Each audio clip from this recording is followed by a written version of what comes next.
'Cause gold fever's really got me.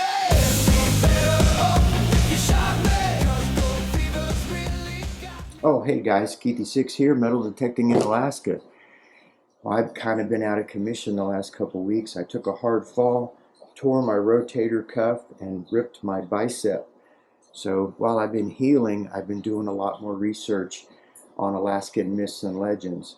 And this is one story that I found pretty fascinating, so I thought I'd share it with you. So check it out. Let me know what you think.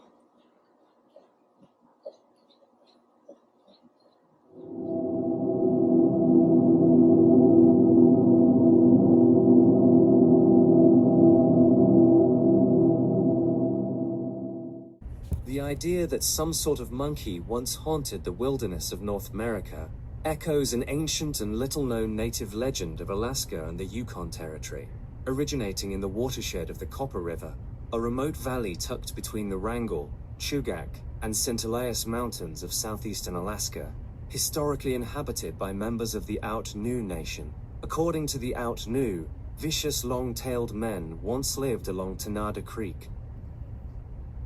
These tailed ones were kind of human-like. They walked on their hind legs, but they were hairy all over.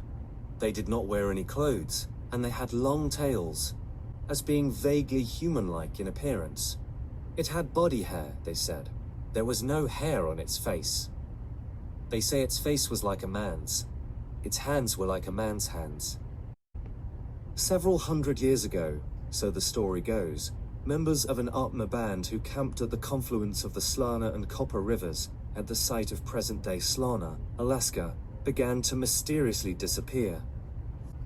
The disappearances began shortly after a dog brought the fresh tail of a fish into camp. These ordinarily unremarkable remains aroused the curiosity of the Atma, as they were wholly engaged in hunting caribou at that time and had not caught any fish that season.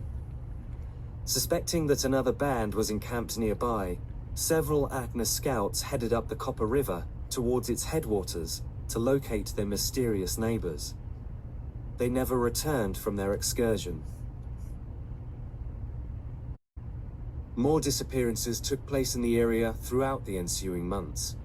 The first Atma to vanish were children who strayed too far from camp. Next, women went missing on berry-picking excursions. Before long, elders began to disappear. From their tents, even grown men who dared to venture beyond the light of the campfire at night would vanish mere feet from camp, as if swallowed by the darkness. The disappearances increased to such an extent that the Atma feared that their entire band might soon be forced to abandon the country. One day, an Atma hunter who had been out in the bush raced back to camp, breathless with exertion and terror. He told his friends and family that he had seen a man-like creature with a long tail perched upon a particular fallen tree. One of the band's young warriors, whom legend describes as being especially courageous and intelligent, suspected that the tailed one, his fellow tribesman, had seen in the woods, was responsible for the mysterious disappearances that had plagued his people. He resolved to track the creature to its den and get rid of the creatures once and for all. The young warrior followed his compatriot's trail to the downed timber and found a pair of strange tracks leading into the woods.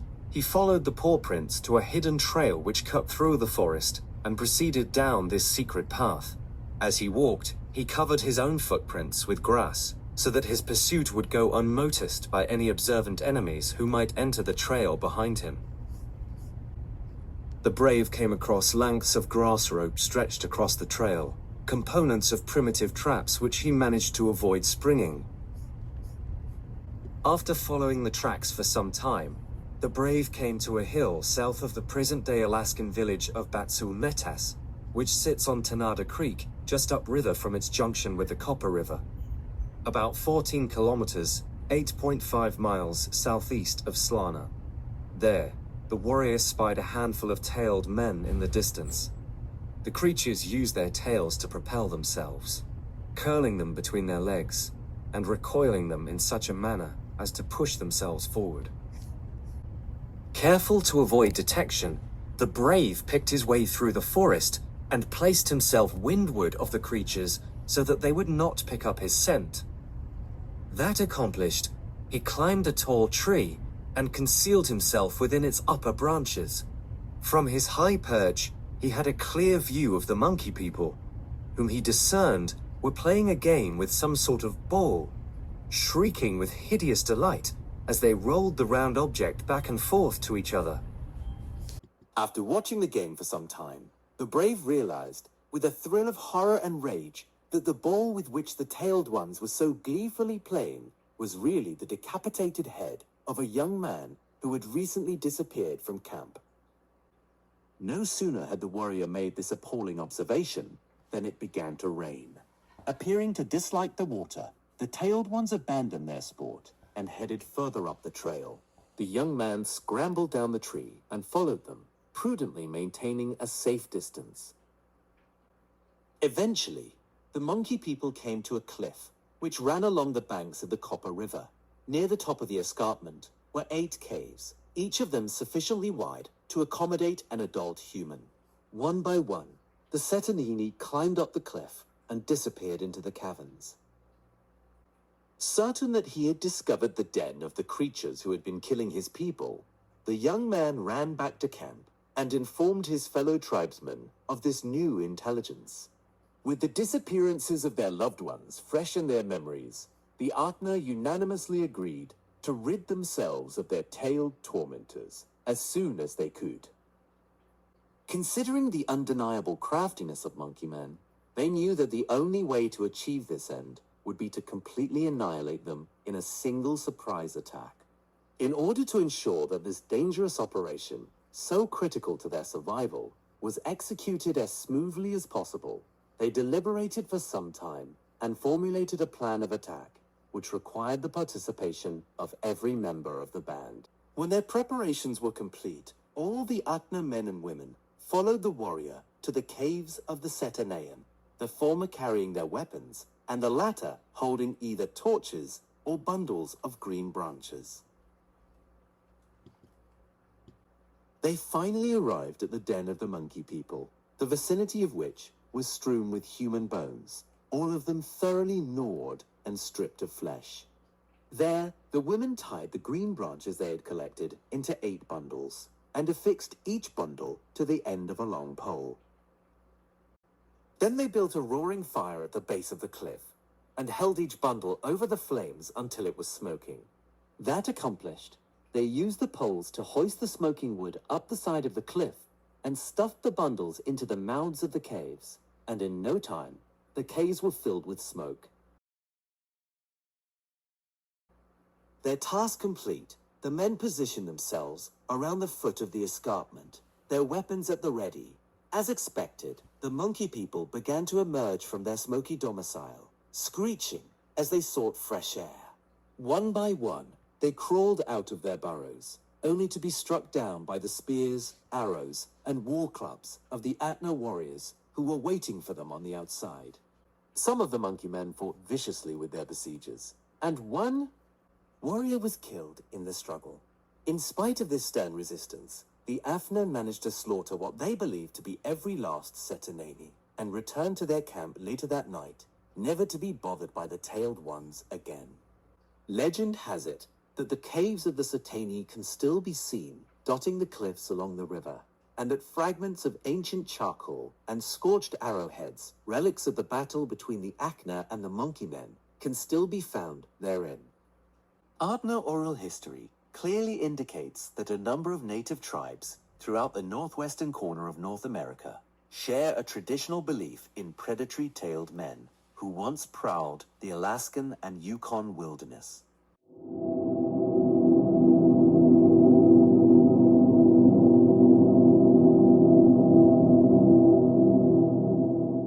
There are numerous tales of similar creatures from ancient Alaska, shared among the different Alaskan native tribes throughout Alaska and the Yukon. Cryptid files from early Alaska recount a sighting that was made by early Russian explorers. Upon sighting an undiscovered land, Russian explorers set sail to explore the chain of islands known today as the Aleutian Islands of Alaska. They sailed into a protected cove and were excited to put their feet on dry land and explore the island. They lowered the longboat and paddled ashore. There were forests beyond the beach, and some of the men went looking for sources of fresh water, while the others spread out, looking in other directions. Upon entering the forest, the small group of men heard something in the trees above them. They soon realized what was in the trees were big, black, ferocious-looking baboon. The men were startled by what they were seeing, and as the creatures started jumping out of the trees and onto the ground, the men realized just how big these creatures actually were. The small group of Russian explorers turned and ran back toward the sandy beach, yelling ahead to warn the others that were spread out exploring.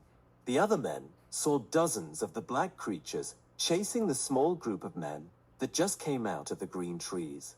Everyone started to run, turn their boats as to escape. The Russian explorers barely made it onto their boats and pushed off as numerous of what later they will call those hairy black devils proceeded to grab at the men with clawed hands and bit at the sides of the boats until they rode deep enough to avoid the ape creatures and return to the safety of their sailing ship.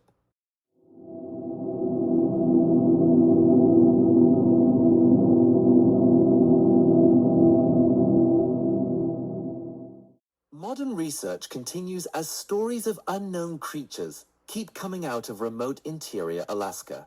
In September 12, 2015, a show ad called Missing in Alaska. It was from Season 1, Episode 7, called Alaska's Mutant Monkeys.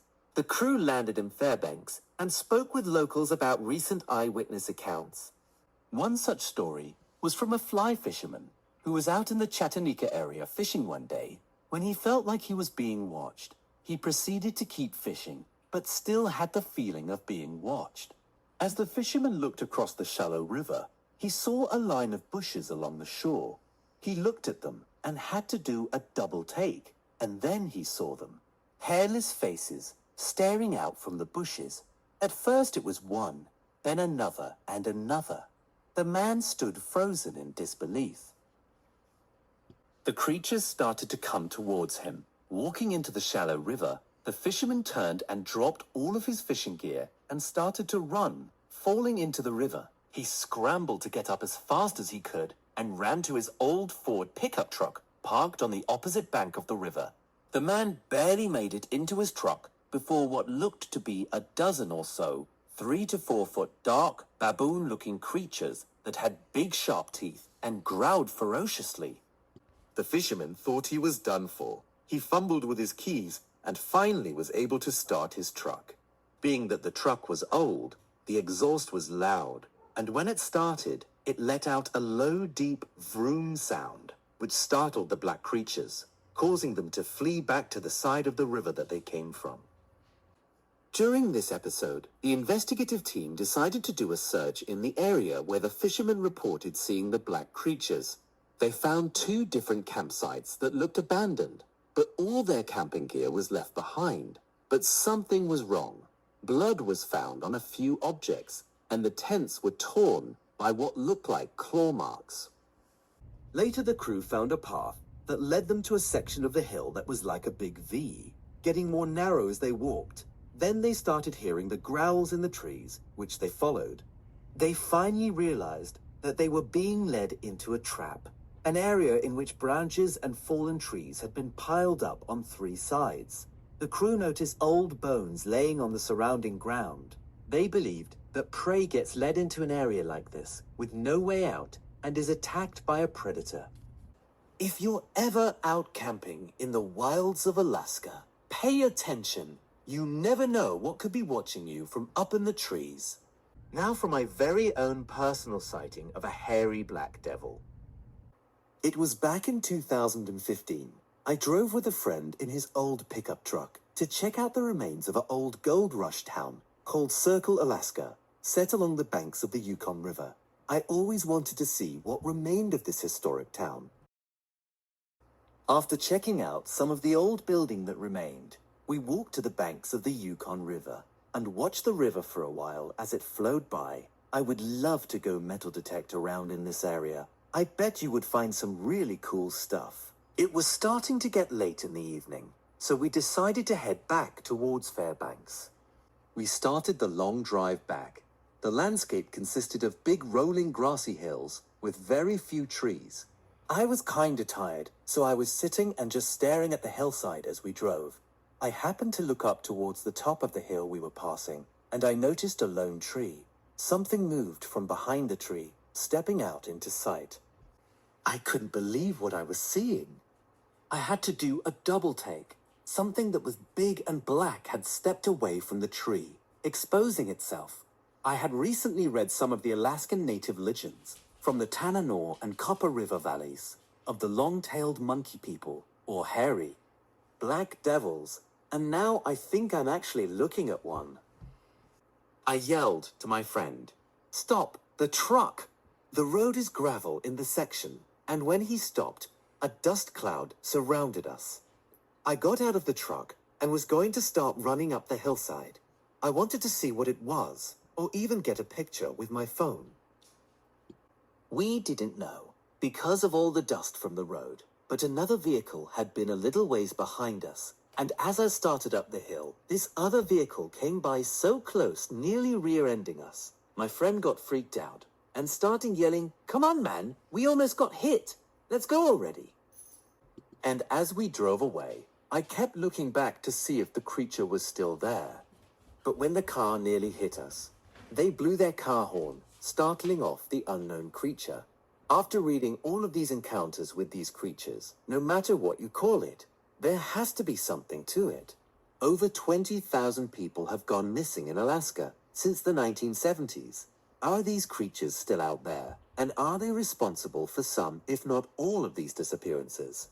Thanks for watching. I hope you enjoyed watching. Please like, share, and subscribe to my channel. Stay tuned for another scary Alaskan tale before Halloween.